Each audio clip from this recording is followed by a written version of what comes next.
बेटा हमारा आज का टॉपिक एक ही टॉपिक है, थोड़ा बड़ा सा है, behaviour of charge in electric and magnetic field. मेरे बेटा क्यूमुलेटिव स्टडी चलेगी, कंपैरेटिव स्टडी चलेगी, जिसमें इलेक्ट्रोस्टैटिक्स और मैग्नेटिज्म को एक साथ देखेंगे। इलेक्ट्रोस्टैटिक्स में बहुत इजी होता है फोर्स निकालना। मान लो बेटा ये इलेक्ट्रिक फील्ड है, आपने इलेक्ट्रिक फील्ड में कोई चार्ज रख दिया, तो रिकॉर्डिंग ऑन कर दी। आपने इलेक्ट्रिक फील्ड में चार्ज रख दिया तो सबको मालूम है फोर्स लगता है QE, पुराना फॉर्मूला है। पॉजिटिव चार्ज है तो फोर्स लगता है फील्ड की डायरेक्शन में, और यदि बेटा नेगेटिव चार्ज है तो फोर्स लगता है फील्ड के अपोजिट। और कोई रूल नहीं है, यदि बेटा आप इलेक्ट्रिक फील्ड में चार्ज को रखोगे तो फोर्स का बड़ा सीधा सा फॉर्मूला है F=QE। पॉजिटिव चार्ज है तो फील्ड की डायरेक्शन में फोर्स लगेगा, और नेगेटिव चार्ज है तो फील्ड के अपोजिट लगेगा, लेकिन फोर्स एक ही रहेगा QE। मैग्नेटिज्म में इतना सिंपल नहीं है। मैग्नेटिज्म सपोज बेटा ये मैग्नेटिक फील्ड है और इसके अंदर कोई पॉजिटिव चार्ज एंटर कर गया v वेलोसिटी से थीटा एंगल पर।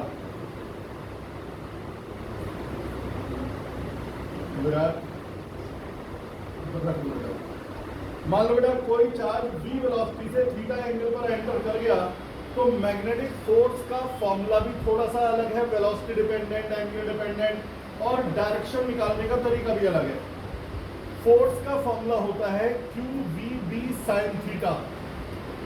यदि कोई चार्ज Q v वेलोसिटी से थीटा एंगल पर मैग्नेटिक फील्ड में एंटर कर जाए तो फोर्स का फॉर्मूला है QVB sin थीटा।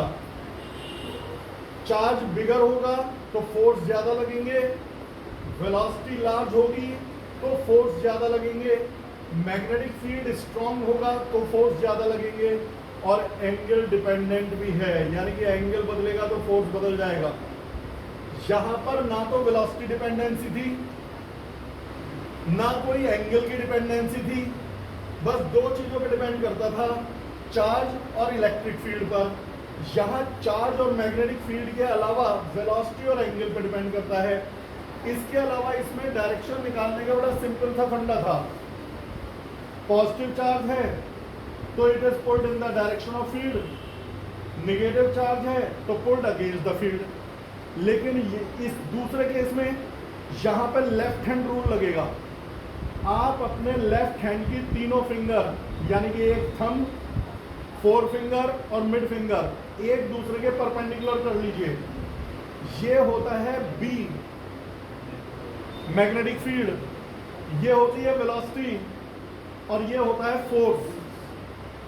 जो ये फोर्स है वो मैग्नेटिक फील्ड के परपेंडिकुलर होगा, देख सकते हो आप। ये फोर्स वेलोसिटी के भी परपेंडिकुलर होगा, लेकिन इनके बीच में परपेंडिकुलर होना जरूरी नहीं, ये एंगल कम भी हो सकता है और ये एंगल ज्यादा भी हो सकता है। बस ध्यान क्या रखना है कि हमारा फोर्स परपेंडिकुलर होगा मैग्नेटिक फील्ड के और फोर्स परपेंडिकुलर होगा वेलोसिटी के। देख लीजिए, फिर से बता रहा हूं, तभी मैंने कहा एक ही टॉपिक है, थोड़ा बड़ा सा टॉपिक है। B, फिर से बोलो, इट इज B यानी कि मैग्नेटिक फील्ड। ये क्या है बेटा? वेलोसिटी। और ये क्या है बेटा? फोर्स।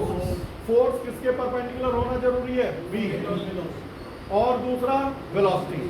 फोर्स दोनों के परपेंडिकुलर है, लेकिन B और V क्या ये म्यूचुअली परपेंडिकुलर होने जरूरी है। एंगल कम भी हो सकता है, एंगल ज्यादा भी हो सकता है। तुमसे कोई कहे कि इस सिचुएशन में गोली मार दे, कह रहा है ऐसे हो सकता है। अरे हो सकता है, लेकिन B और V पैरेलल हो गए तो क्या होगा? मुझे बताओ थीटा किस किस का एंगल है, देख के बताओ। B और V। तुमने क्या किया, ऐसे रख दिया तो B और V पैरेलल। यदि B और V पैरेलल तो थीटा 0, थीटा 0 तो फोर्स 0। जो फोर्स 0 है उसकी तो कोई डायरेक्शन ही नहीं है, तो इसलिए ऐसे नहीं हो सकता, गोलियां नहीं चलेंगी यहाँ पर। तो ये आ गया बेटा, आगे बढ़ते हैं। नहीं, पूछने का तो राइट है। अब बेटा इससे अगले पॉइंट पर आ जाओ। डायरेक्शन अप्लाई करना कई बच्चों से मैं कहता हूं देख बेटा ये है बी वेलोसिटी फोर्स, आप देखिए बी मैच, वेलोसिटी मैच हो गई, फोर्स इनवर्ड यानी फोर्स इनटू द पेपर लगेगा। जितना आसान दिखाना है इतना अप्लाई करना है नहीं, आप खुद करके देखो कि बी वेलोसिटी और फोर्स मैच कर जाए।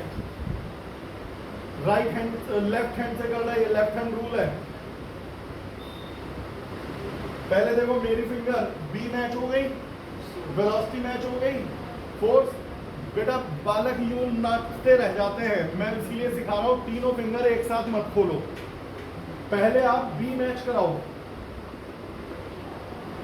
अब इसके बाद चाहे हाथ ऐसे घुमाना चाहे ऐसे घुमाना, लेकिन ये बी ना हटे।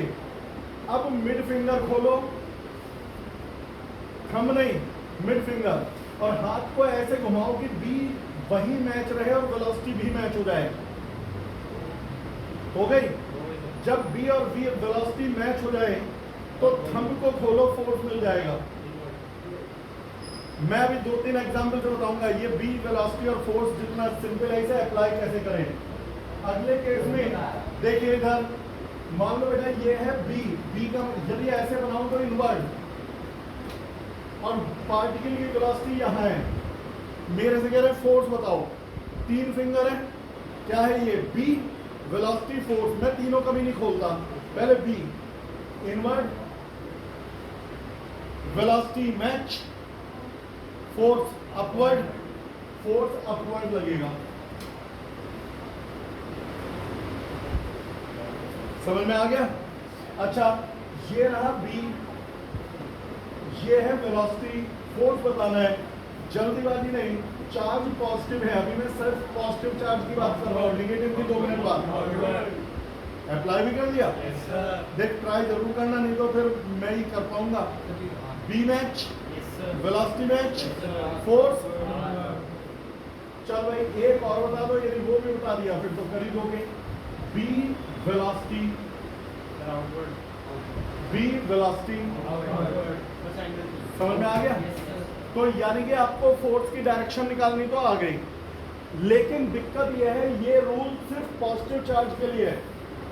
निगेटिव चार्ज के लिए फोर्स निकालना हो तो क्या करें? तो जवाब है यही रूल लगाओ, बस जो आपका आंसर आए उसे उल्टा कर दो।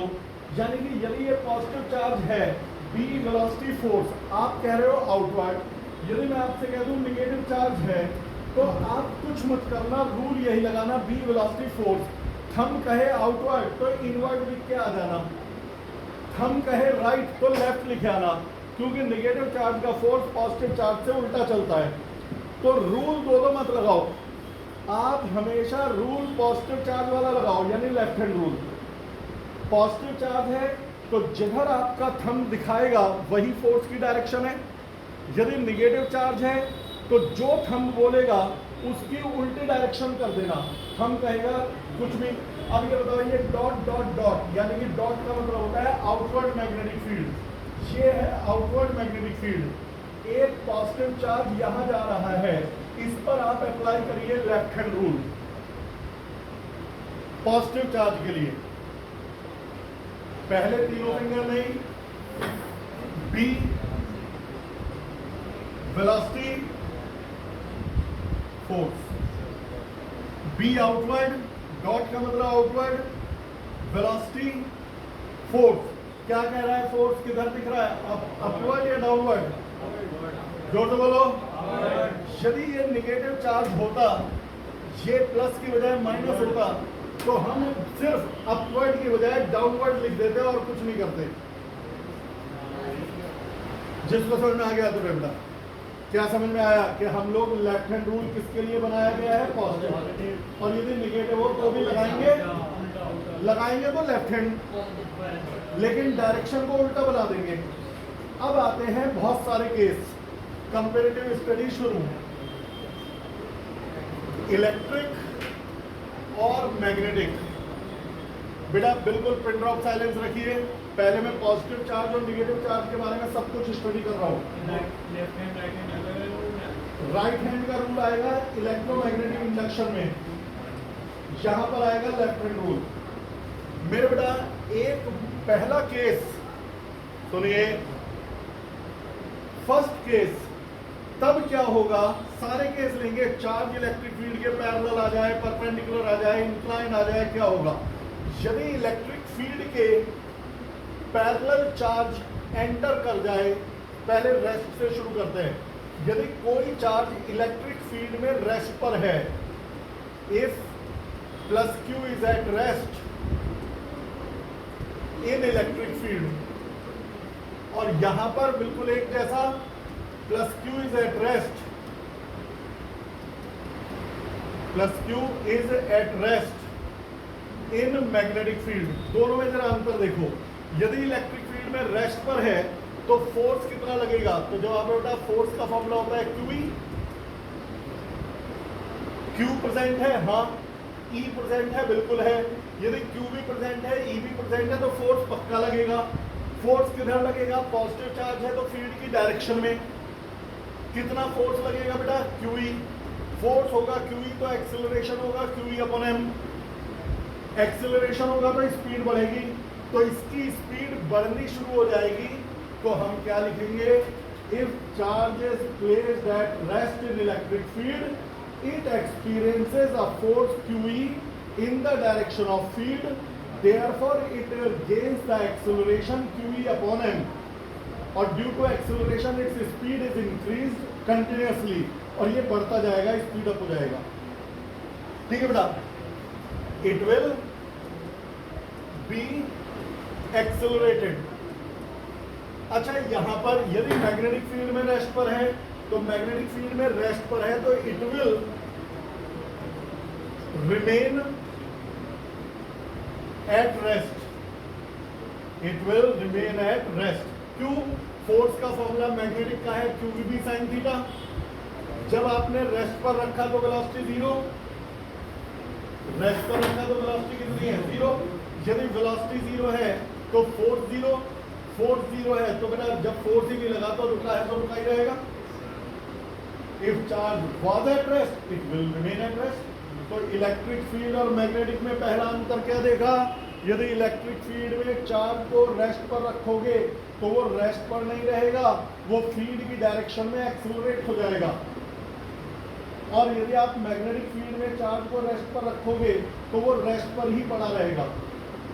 आते हैं अगले पॉइंट पर, पॉइंट नंबर 2,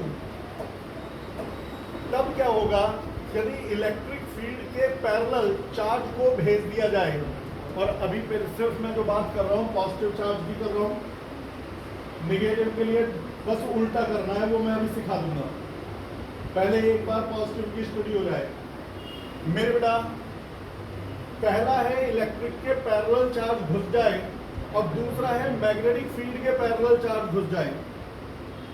मेरे बेटा इलेक्ट्रिक फील्ड में लगने वाला फोर्स ना तो वेलोसिटी पे डिपेंड करता है ना एंगल पर, जहां फोर्स लगेगा क्यूई, क्यू प्रेजेंट है, बिल्कुल है, फील्ड प्रेजेंट है, वो भी है, तो एक्सेलरेशन होगा क्यूई अपॉन एम, एक्सेलरेशन के कारण स्पीड बढ़ेगी तो और फास्ट और फास्ट और फास्ट होता चला जाएगा।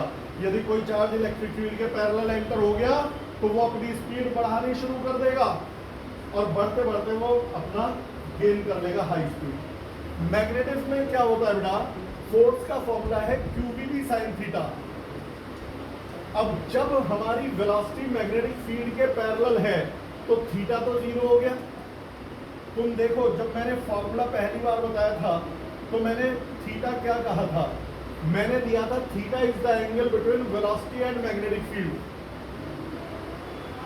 तो यदि आपको थीटा पता है कि वेलोसिटी और मैग्नेटिक फील्ड का एंगल है, तो यहाँ तो velocity parallel to magnetic field है, और यदि मेरे बेटा velocity parallel to magnetic field है तो ये थीटा जीरो का केस है, और यदि थीटा की वैल्यू जीरो तो फोर्स जीरो, फोर्स जीरो का मतलब एक्सेलरेशन जीरो, एक्सेलरेशन जीरो का मतलब होता है कांस्टेंट वेलोसिटी, तो ये कांस्टेंट वेलोसिटी से जाएगा।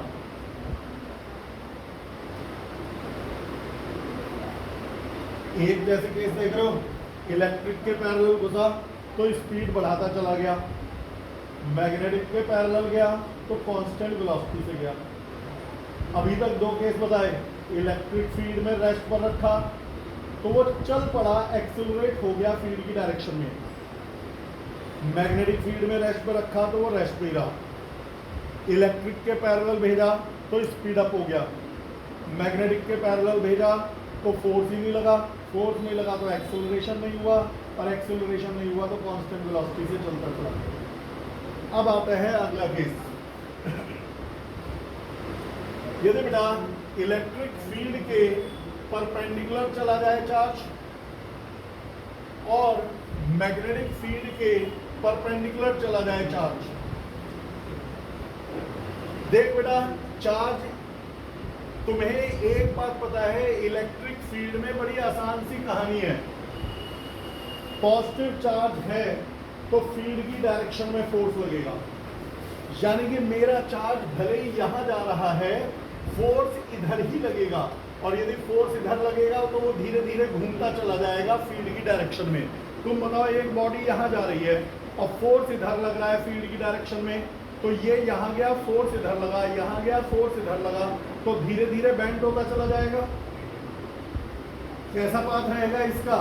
तो जवाब है कर्व। एंटर हुआ था परपेंडिकुलर, लेकिन वो धीरे धीरे धीरे पैरेलल होता चला जाएगा। इस वाले को अभी रोक करके बताता हूं। This path is parabolic. Proof करना पड़ेगा, ये पाथ पैराबोलिक होगा। अब मैं कैसे प्रूफ करूं? देख, जिसको मैथ्स में वो जानते हैं, y² = 4x टाइप की इक्वेशन बननी चाहिए। मैथ्स अपने या पाए वाला है कोई बेचारा? पीसीएमबी तो कोई दिक्कत नहीं, तुम भी पीसीएमबी, पीसीबी बाकी सब मैथ हो गया ना बेचारा। देखते रहिए। तो मेरे बेटा, मुझे प्रूफ करना है कि पाथ पैराबोलिक होगा।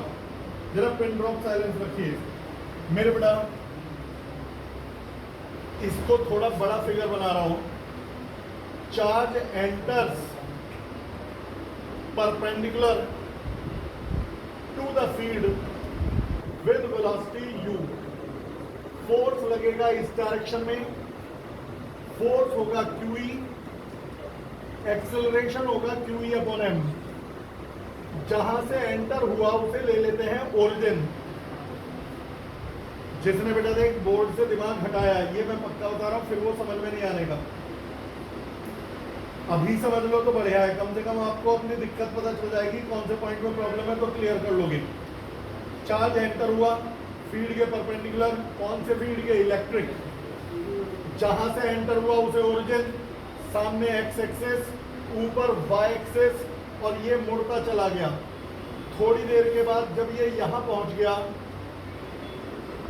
तो ये कोऑर्डिनेट है x और ये कोऑर्डिनेट है y। मैं x और y में रिलेशन निकाल रहा हूं। पहले मैं निकालूंगा ux, uy, ax, ay, sx और sy। 11 जिसने थोड़ी सी भी तमीज में पढ़ी होगी, ये कम से कम भले पूरा ना याद है, ये याद आ गया होगा। 6 चीजें प्रोजेक्टाइल में थी।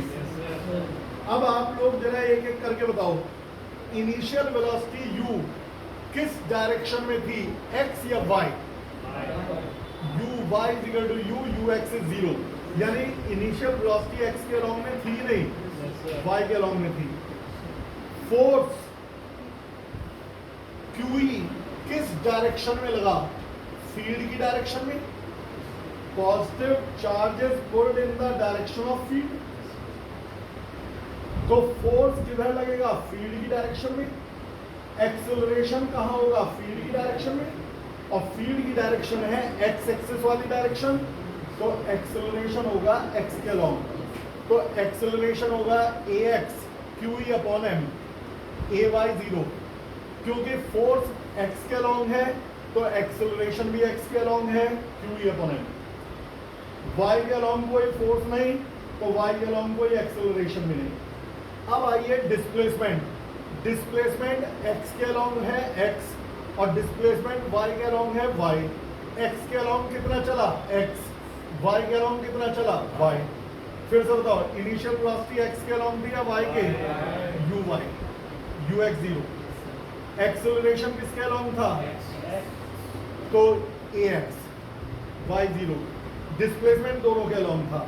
अब मैं फॉर्मूला लगा रहा हूं यहां पर बेटा दो, पहले S Y is equal to u y t plus half a y t square. S Y को रख दूंगा वाई, यू वाई को यू, ए वाई है 0, तो टाइम इजिकल टू आ जाएगा y upon u, equation number 1। अब मैं फॉर्मूला लगाऊंगा S X is equal to u x t plus half a x t square.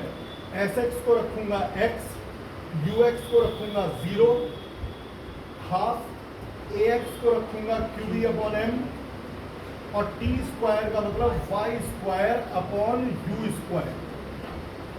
तो हमारी इक्वेशन बनेगी Y square is equal to 2mu square upon Q E into X. ये है हमारी इसकी इक्वेशन। जो मैथ्स का स्टूडेंट है जानता है जब y कोऑर्डिनेट की पावर 2 और x कोऑर्डिनेट की पावर 1 हो तो वो पांच पैराबोलिक होते हैं, जिसका बेस्ट एग्जांपल है y square is equal to 4ax।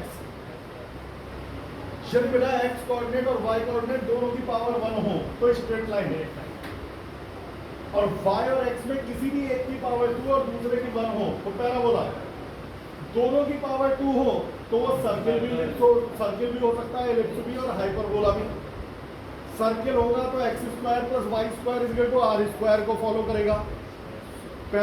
Ellipse होगा तो X square upon A square plus Y square upon B square equal to 1। Hyperbola होगा तो माइनस।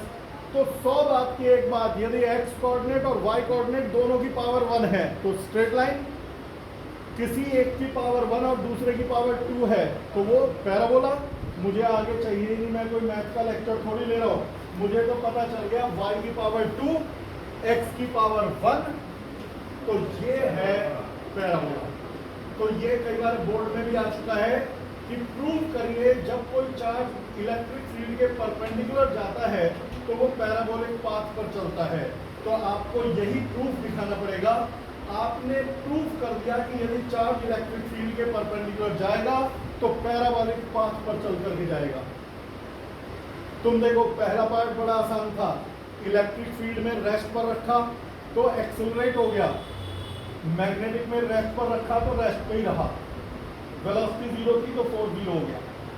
इलेक्ट्रिक के पैरेलल रखा, भेजा तो स्पीड अप हो गया, मैग्नेटिक के पैरेलल भेजा तो कांस्टेंट स्पीड से चला, एक्सेलरेशन ही नहीं लगा।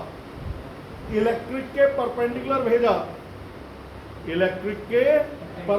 भेजा तो वो पैराबोला बन गया, फील्ड की डायरेक्शन में मुड़ता चला गया। और मैग्नेटिक के परपेंडिकुलर का केस अगला है, अगले पेज पर। यदि बेटा सुनो, मैग्नेटिक फील्ड के परपेंडिकुलर चार्ज को भेजा जाए तो क्या होता है? तो जवाब है वो ना आगे जाता फील्ड की डायरेक्शन में, ना पीछे जाता, वो वहीं घूम के वापस आ जाता है, सर्कुलर ट्रैक। बोर्ड में नहीं दिख रहा होगा, ये है मैग्नेटिक फील्ड, चार्ज गया तो वो यूं घूमने लगेगा सर्किल, ना फील्ड की डायरेक्शन में आगे ना पीछे। क्यों घूमेगा कोई बुक नहीं समझा पाएगी, मैं आपको एक अलग फिगर से समझाऊंगा। आप पहले एक बात बताओ मुझे, सर्कुलर मोशन में सेंट्रीपिटल फोर्स की जरूरत क्यों होती है? कोई बता सकता हो?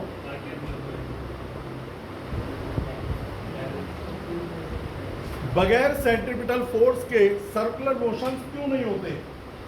मैं पहले उसे बता दूं, इससे अगले पेज पर मैं एक समझा सारा दूंगा, पिन ड्रॉप साइलेंस रखना पड़ेगा। मैं देख हमारी स्पीड इतनी बढ़िया चल रही है, मैं तेज स्लो के चक्कर में ही नहीं चल रहा। एक दिन में एक टॉपिक पढ़ो ढंग से। मेरे बेटा एक बॉडी जा रही है,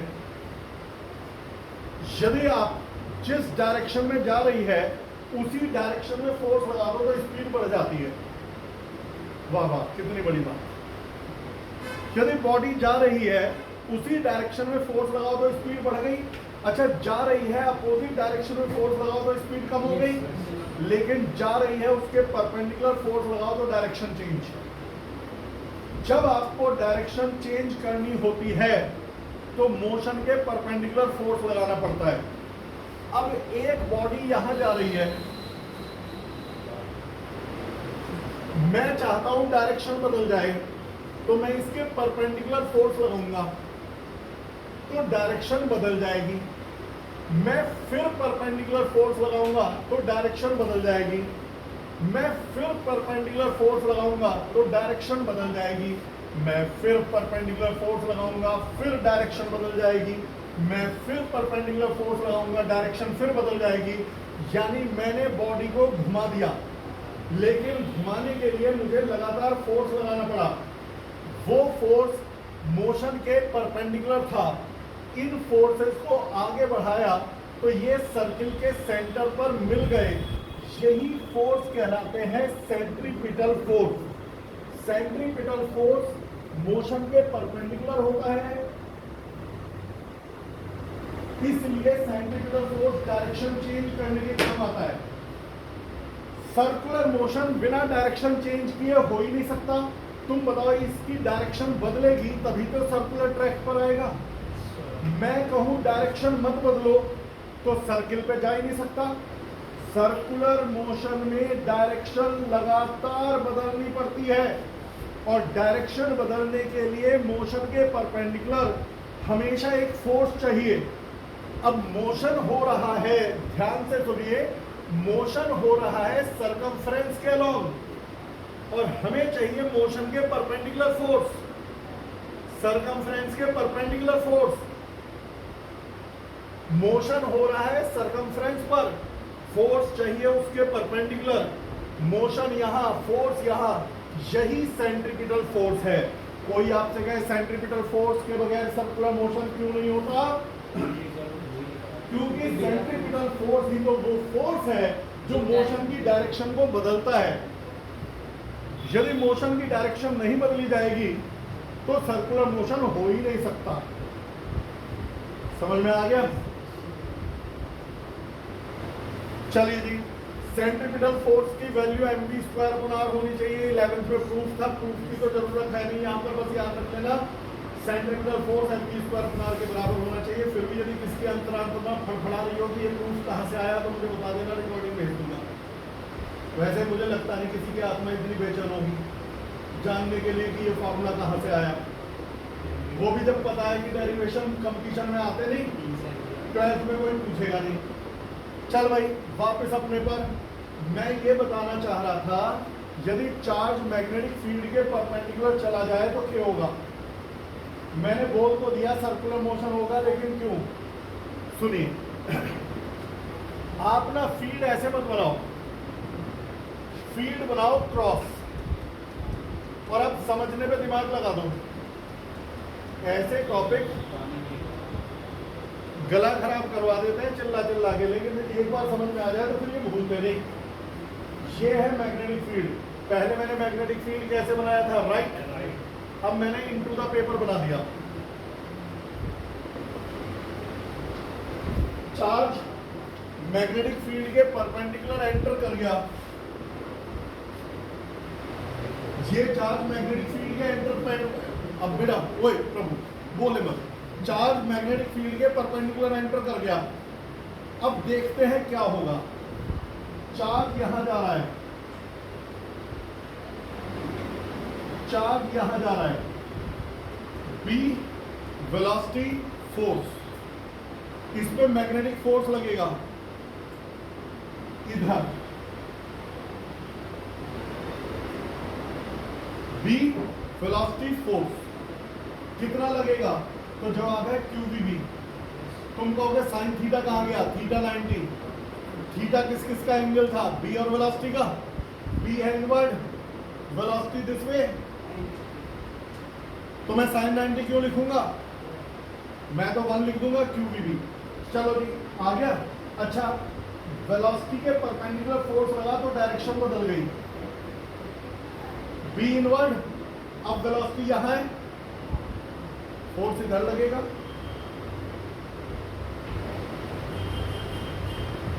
फिर जब फोर्स यहां लगेगा फिर डायरेक्शन बदल गई, B इनवर्ड, अब वेलोसिटी ये है,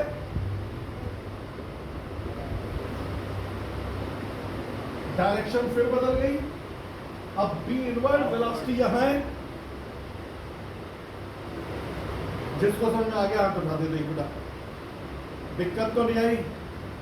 फोर्स यहाँ है, आप नोटिस करो कि ये घूमता जा रहा है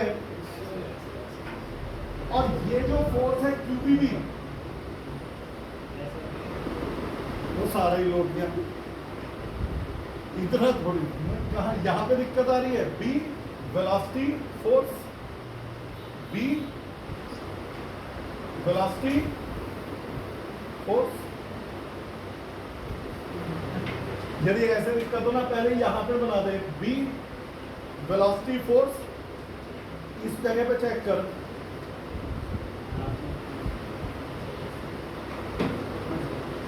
उसे नहीं बना भी, बन गया। चलो अब यहां से ना यू कर दे बस,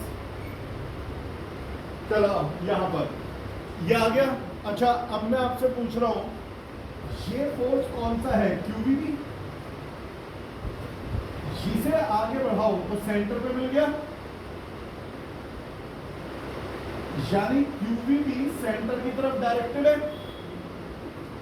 जो सेंटर की तरफ डायरेक्टेड है वो है सेंट्रीपिटल, यानी QBB सेंट्रीपिटल फोर्स है mv² के बराबर है। एक वेलोसिटी से वेलोसिटी कट गई तो रेडियस आ गई mv/qb। तो भाई साहब जो ये घूमेगा, रेडियस कितनी पे घूमेगा वो भी फिक्स है, रेडियस होगी mv/qb। जिसकी वेलोसिटी ज्यादा होगी तो ज्यादा रेडियस में घूमेगा, भारी पार्टिकल ज्यादा रेडियस में घूमेगा, फील्ड स्ट्रॉन्ग होगा तो कम रेडियस में घूमेगा, चार्ज लो होगा तो हाई रेडियस में घूमेगा। यानी बेटा ये चार चीजों पे डिपेंड करती है रेडियस, mv/qb यानी मास, वेलोसिटी, चार्ज और फील्ड, चार चीजों पे डिपेंड करती है। अच्छा आप ये बताओ, ये चार्ज फील्ड था इनवर्ड, मेरा चार्ज ऐसे घूमा, फील्ड था इनवर्ड, चार्ज क्या इनवर्ड गया?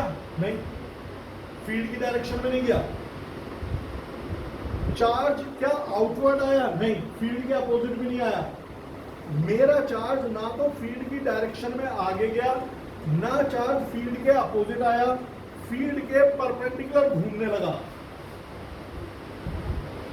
इस फिगर में ये समझ आ गया। अब इस फिगर में देखो, पहले दिमाग में बिठा लो, ना तो चार्ज फील्ड की डायरेक्शन में आगे जाएगा और ना पीछे जाएगा, वो उसके परपेंडिकुलर घूमेगा। यदि फील्ड इंगे को तो चार्ज ऐसे घूमेगा। चार्ज, अब बताओ फील्ड इधर है तो चार्ज क्या आगे जाएगा? नो, पीछे जाएगा? बिल्कुल नहीं, वहीं का वहीं घूमेगा और अपनी।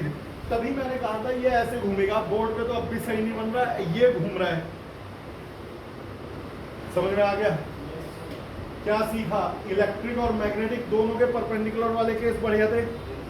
इलेक्ट्रिक के परपेंडिकुलर जाने पे कैसा पाथ बना? पैराबोलिक। और मैग्नेटिक के परपेंडिकुलर जाने पे सर्किल। इलेक्ट्रिक में क्या हुआ? चार्ज धीरे धीरे फील्ड की डायरेक्शन में मुड़ गया क्योंकि फोर्स फील्ड की डायरेक्शन में था। मैग्नेटिक में क्या हुआ? ना वो फील्ड की डायरेक्शन में आगे गया ना पीछे, वहीं परपेंडिकुलर घूम गया। अब एक स्पेशल केस, दो केस को मिला के बस 5 मिनट और दे दो मुझे। जरा बताओ मैग्नेटिक के पैरेलल जाने से क्या हुआ था? सोच के बता दो। मैग्नेटिक के, मुझे इलेक्ट्रिक से मतलब नहीं, चैप्टर का नाम है मैग्नेटिज्म, चैप्टर का नाम है मैग्नेटिक इफेक्ट। तो असली तो मैग्नेटिक पढ़ना है, इलेक्ट्रिक तो मैंने साथ में कंपैरेटिव करा दी। मुझे बताओ मैग्नेटिक फील्ड के पैरेलल गया था तो क्या हुआ था? Zero acceleration, zero force, constant velocity से चलता चला गया। जब इसके परपेंडिकुलर गया था तो क्या हुआ? सर्किल किस रेडियस से? पढ़ के बता दो, लास्ट पॉइंट पर आ जाओ। अब है असली चीज। आपने देखा जब इलेक्ट्रिक मैग्नेटिक फील्ड के, जब मैग्नेटिक फील्ड के पैरेलल जाता है चार्ज तो कांस्टेंट वेलोसिटी से चलता है। जब मैग्नेटिक फील्ड के परपेंडिकुलर जाता है तो सर्कुलर ट्रैक पर घूमता है। अब क्या होगा यदि मेरा चार्ज इंक्लाइन घुस जाए मैग्नेटिक फील्ड के, क्यू चार्ज v वेलोसिटी से थीटा एंगल पर घुस गया, ना यो पैरेलल है ना परपेंडिकुलर। इसकी वेलोसिटी के दो कंपोनेंट होंगे, v cos थीटा और v sin थीटा। v cos थीटा है parallel to the field. v cos थीटा चाहेगी कि ये फील्ड की डायरेक्शन में कांस्टेंट वेलोसिटी से आगे बढ़े।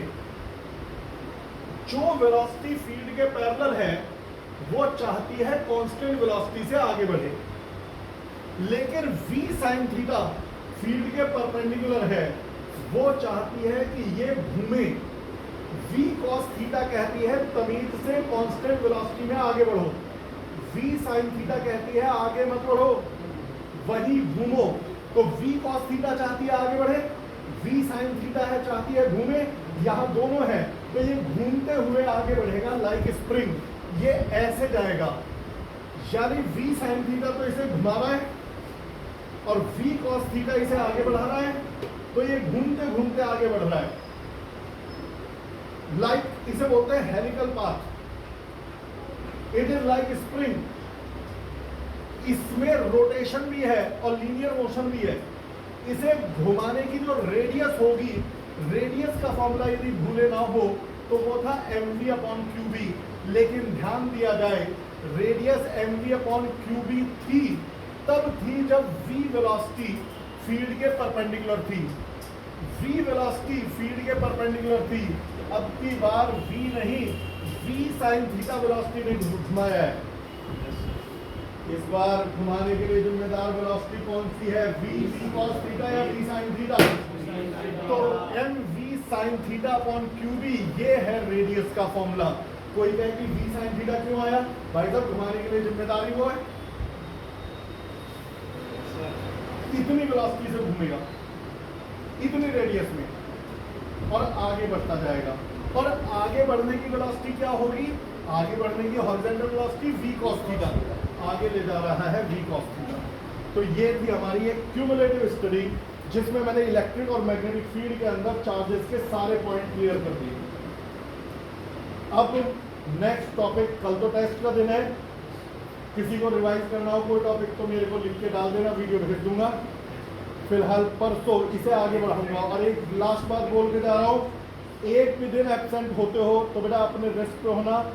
मैग्नेटिज्म चैप्टर का इफेक्ट अगले electromagnetic induction and alternating current पे भी पड़ेगा, वो सारा चैप्टर इस पर बेस्ड है। भाई इस चैप्टर का नाम क्या है? मैग्नेटिज्म। अगला चैप्टर है इलेक्ट्रोमैग्नेटिक इंडक्शन, तो वो मैग्नेटिज्म पर बेस्ड है। यदि अभी कंसेप्ट गए तो बात तक गए। आज के लिए इतना ही, बाय बाय।